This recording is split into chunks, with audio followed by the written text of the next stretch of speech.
In front of me is ASUS Zenfone 10 and today I would like to show you how you can manage autocorrection.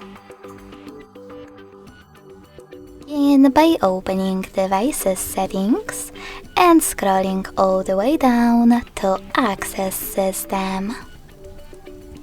Then select Languages and Input, On-Screen Keyboard and Revert. Following that, just click on Text Correction, scroll down just a bit and tap on this switcher next to Autocorrection. This way you will turn it off or on. Thanks so much for watching. If you enjoyed this video, don't forget to leave a like, comment and subscribe. Bye!